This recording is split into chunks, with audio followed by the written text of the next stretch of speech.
Hello everyone. सो यार आज की वीडियो में हम पार्ट 2 करने वाले हैं ग्राफ ट्रेवर्सल का। और पार्ट 2 में मैं बीएफएस के बारे में बताने वाला हूं। हमने डीएफएस देखा था पहली वीडियो में। जिसने भी डीएफएस नहीं देखा है वो प्लीज़ डीएफएस देख लेना। डीएफएस एंड बीएफएस में सिर्फ ट्रेवर्सल का फ़र्क है कि किस तरीके से हम ट्रेवल करते हैं। तो स्टार्ट करते हैं आज की वीडियो। तो जैसा कि हमने डीएफएस में देखा था, मैंने एक ही ग्राफ को दो जगह रिप्रेजेंट करा है। एक मैंने बीएफएस के लिए बनाया है, एक मैंने डीएफएस के लिए बनाया है। तो यार डीएफएस में हम क्या करते थे, हम किसी भी नोड पे जाते थे और उस नोड से कनेक्टिंग करते हुए जितने भी नोड्स हैं हम चलते चले जाते थे जब तक हम लास्ट तक बिल्कुल बॉटम तक ना पहुंच जाए। जैसे ही हम यहाँ से चलते चलते चलते चलते बॉटम तक पहुंच गए, बॉटम पे पहुंचने के बाद हम ऊपर जाते थे और इस नोड से अगर कोई और बॉटम पहुंचता है, यानी कि कोई और डेप्थ है मेरे पास, तो मैं उस नोड तक पहुंच जाता हूं। तो डीएफएस में हम ये फॉर्मूला अपनाते थे कि हम डेप्थ पहले कवर करते थे, बाद में दूसरा डेप्थ कवर करते थे, तो हम डेप्थ में ट्रैवल करते थे, इसलिए इसका नाम डीएफएस है। तो डीएफएस में कंपैरेटिवली हम ऐसे ट्रैवल करते हैं।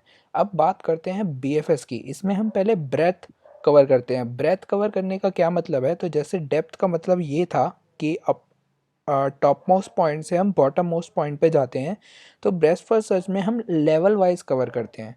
जैसा कि तुम सबको पता है यार, ट्री भी एक तरीके का ग्राफ होता है। तो जैसे ट्री में हम लेवल 1, लेवल 2, लेवल 3, लेवल 4 ऐसे डिफाइन करते हैं, वैसे ग्राफ को भी मैंने इसको ऐसे ही ट्री की तरह डिज़ाइन कर रखा है ताकि तुम्हें समझने में आसानी हो। तो लेवल 1 कौन सा होता है कि रूट नोड वाले को मैंने लेवल 1 कह दिया। अब रूट नोड के जो नेक्स्ट नेबर्स होते हैं, नेबर्स क्या होते हैं कि एक नोड से जो डायरेक्टली कनेक्टेड नोड हो उनको नेबर कहते हैं। तो रूट नोड से जो डायरेक्टली कनेक्टेड नोड है 2 और 3, वो इसके डायरेक्ट नेबर हुए। अब 2 से कनेक्टेड 4 है, तो 4 को हम रूट नोड का 1 का डायरेक्ट नेबर नहीं बोलेंगे।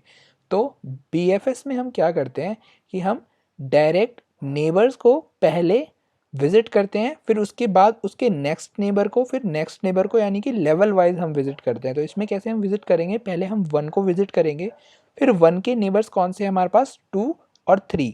तो हम 2 और 3 को पहले विजिट करेंगे। जब हमने 2 और 3 को विजिट कर लिया इस तरीके से कि हमने पहले 1 को विजिट करा, फिर हमने 2 और 3 को विजिट करा, फिर हमने 4 को विजिट करा, 7 को विजिट करा, 8 को विजिट करा। क्योंकि 2 को जब हमने विजिट करा तो 2 का नेबर कौन सा था, 4। 3 को जब हमने विजिट करा तो 3 का नेबर कौन सा था, 7 और 8। तो हमने पहले इस लेवल को कवर करा। जब हमारा ये लेवल कवर हो गया, फिर हम नीचे वाले लेवल पे आए, फिर हमने 5 को कवर करा और 6 को कवर करा। तो यार इस हिसाब से हमारा डीएफएस और बीएफएस वर्क करता है।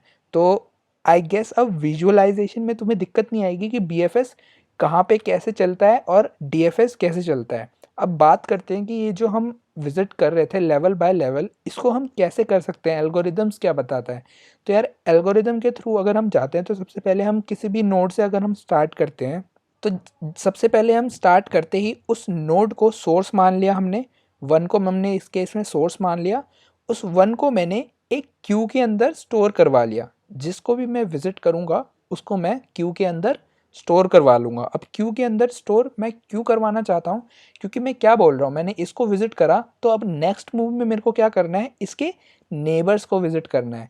और इसके नेबर्स कौन है वो मेरे को तभी पता लगाया जा सकता है जब मेरे को ये पता हो कि मैंने इससे प्रीवियस मूव में कौन से नोड को विजिट करा था। तो उसके लिए मैंने क्यू बना ली एक, और क्यू में हमने उस सोर्स को डाल दिया। तो सबसे पहला सीक्वेंस हमारा क्या हुआ, हमने 1 को विजिट कर लिया। फिर हमने देखा यार 1 के नेबर्स कौन से हैं, तो 1 के नेबर्स थे 2 और 3। तो 1 के नेबर्स 2 और 3 थे। तो 1 के नेबर्स को हमने क्या करा, 2 और 3 को हमने क्यू के अंदर डाल दिया, और 1 को हमने विजिट कर लिया था तो 1 को हमने क्यू से बाहर निकाल दिया। तो 2 और 3 हम यही फॉर्मेट अपनाएंगे कि जब भी कोई एक नोड हम क्यू के बाहर निकालेंगे तो जो उसके नेबर्स होंगे वो हम क्यू के अंदर डालते जाएंगे। तो हमने फिर 2 विजिट करा क्योंकि 2 हमारा क्यू के अंदर था, और हमने फिर 3 विजिट करा कि 3 हमारा क्यू के अंदर था।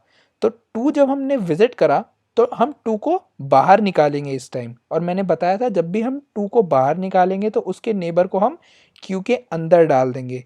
उसके नेबर को क्यू के अंदर इसलिए डालेंगे ताकि हमें पता हो कि अगले स्टेप में हमें कहाँ जाना है। तो जैसे ही हमने 2 को विजिट करा तो हमने देखा 2 का नेबर कौन सा है, 4।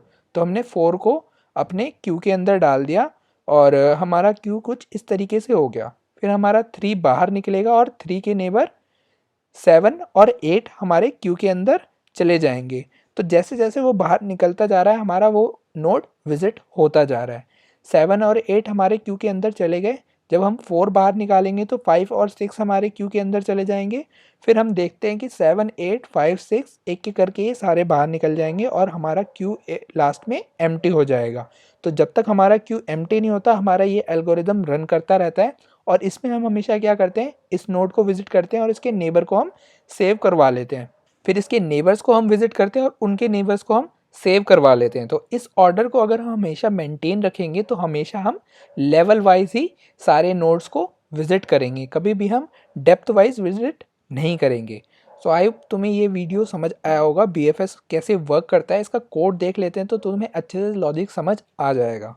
तो जैसा कि पिछले वीडियो में मैंने बताया था तुम्हें कि ग्राफ का मैंने एक क्लास बना रखा है, तो उसी क्लास में मैंने ग्राफ का ये BFS फंक्शन भी ऐड ऑन कर लिया है। आज मैं BFS का कोड भी डिस्क्रिप्शन में डाल दूंगा, अपने ग्राफ के क्लास को तुम लोग भी अपडेट कर लेना। तो यार हमने BFS का फंक्शन बनाया है, इसमें हमने एक इनपुट लिया है सोर्स, कि हमारा सोर्स नोड कौन सा है, वो हमारा इनपुट आएगा इस फंक्शन के लिए। हमने एक क्यू बना दिया, क्यू नाम्स करके।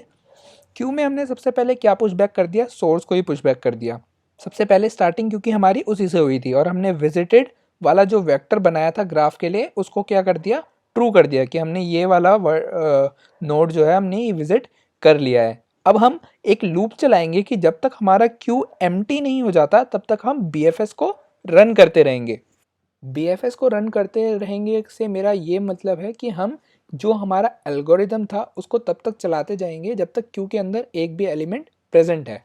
तो अब हम क्या करेंगे आगे, हम देखेंगे कि हमारा पेरेंट नोड कौन सा है। नेबरिंग नोड जो हमने यहाँ पे मैंने डिस्क्राइब करा था कि जैसे मेरा ये वाला फर्स्ट नोड है और इसके नेबरिंग नोड कौन सा है, सेकंड और 3। तो नेबरिंग नोड को हम बहुत बारी चाइल्ड नोड भी कहते हैं। पेरेंट नोड और चाइल्ड नोड भी तुम कह सकते हो कि ये दो नोड जो हैं ये ऊपर इस वन नोड से कनेक्टेड है और इसके बाद आए हैं, तो एक तरीके से ये इसके चाइल्ड ब्रांच में से हैं, तो ये इसके चाइल्ड हो गए। तो हमने क्या करा एल्गोरिदम में, हमने पेरेंट नोड हमारा कौन सा है वो क्यू से हमें निकाल लिया। जैसे ही हमारे को पेरेंट वाला वेरिएबल मिल गया हमने प्रिंट करवा दिया कि पेरेंट वेरिएबल कौन सा है। ये स्टेटमेंट एल्गोरिदम में नहीं है, इसको तुम कमेंट आउट भी कर सकते हो। तो जैसे ही हमें पेरेंट का पता लग गया कि ये हमारा पेरेंट है, तो इसके बाद हमें इसके सारे नेबर ढूंढने हैं कि इसका नेबर कौन कौन सा है और उन नेबर्स को हमें विजिट करना है। तो एक बार ही हमें पेरेंट में हमने ये सेव करा लिया, तो अब इसका क्यू के अंदर कोई भी काम नहीं है। तो क्यू में से हमने क्या कर दिया, इसको पॉप आउट कर दिया। एक बार ही पॉप आउट कर दिया तो अब हम इसके चाइल्ड ढूंढते हैं। तो हमने एक एल्गोरिदम लगा दिया लिस्ट के अंदर।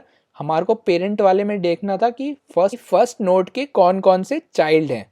तो फर्स्ट नोड के जितने चाइल्ड होंगे तब तक ये फॉर लूप चलता जाएगा और वी वेरिएबल के अंदर हमारा जो पेरेंट नोड का चाइल्ड था वो एक एक करके आता जाएगा। हम चेक करते रहेंगे कि क्या ये हमारा जो ये चाइल्ड है ये हमने अब तक विजिट करा है या नहीं करा। अगर हमने विजिट नहीं करा तो हम इसको विजिट कर देंगे, यानी कि विजिट ऑफ वी को ट्रू कर देंगे और क्यू के अंदर इसको पुश बैक भी कर देंगे उसी ऑर्डर में, जिस ऑर्डर में हम विजिट करेंगे उसको क्यू के अंदर हम डाल देंगे, ताकि जैसे ही हमारा क्यू बाद में ये पहला एलिमेंट पॉप आउट हुआ तो हमने जो विजिट करे हैं क्यू के अंदर हमारे को वो सेम ऑर्डर में मिलेंगे जिस ऑर्डर में हमने विजिट करे थे। तो अगर हम सेम ऑर्डर मेंटेन रखेंगे तो हमेशा वो लेवल पहले ख़त्म होगा, फिर उनके जो चाइल्ड है पहले वो आएंगे, फिर वो लेवल ख़त्म होगा और हमारा BFS अच्छे से चलता जाएगा। तो इस एल्गोरिदम को अगर मैं ड्राई रन करके बताऊं इस डायग्राम में, तो 1 को हमने क्यू के अंदर डाला, 1 को हमने विजिट कर लिया, 1 को हमने पेरेंट वाले वेरिएबल में डाला। अब हम क्या करेंगे, 1 के चाइल्ड को एक्सप्लोर करेंगे। हमने देखा कि 1 का चाइल्ड 2 है, क्या हमने इसको विजिट करा है, तो हमने इसको विजिट नहीं करा था, तो हम इसको विजिट करेंगे और इसको अपने क्यू के अंदर डाल देंगे। फिर हमने देखा 1 का दूसरा चाइल्ड है 3, क्या हमने इसको विजिट करा है, नहीं करा है, तो इसको भी हम क्यू के अंदर डाल देंगे और विजिट कर लेंगे। अब क्यू में से हमने 1 को निकाल दिया था। अगले बारी क्यू जब हम देखेंगे क्यू का फ्रंट क्या है, तो क्यू का फ्रंट होगा 2, क्योंकि 1 के बाद हमने क्या विजिट करा, 2, तो 2 हमारा इस केस में पेरेंट बन गया। तो 2 का पेरेंट अब हम विजिट करेंगे वो क्या होगा, 4, तो 4 को हमने विजिट करा और क्यू के अंदर डाल दिया।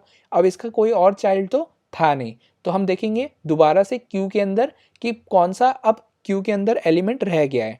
2 का हमने जैसे ही देख लिया था चाइल्ड कौन सा है, तो हम पॉप भी करते जा रहे हैं, तो 2 भी हमारा क्यू से निकल गया। तो उसके बाद हमारा 3 रह गया क्यू के अंदर, तो 3 का अब हम देखेंगे चाइल्ड कौन कौन से हैं। तो 3 के चाइल्ड थे 7 और 8, और हमने इन दोनों को विजिट करा और 3 को भी क्यू से निकाल दिया। तो देख रहे हो तुम कि पहले हमने 1 को विजिट करा, फिर 2 और 3 को विजिट करा, फिर 4 7 8 को विजिट करा।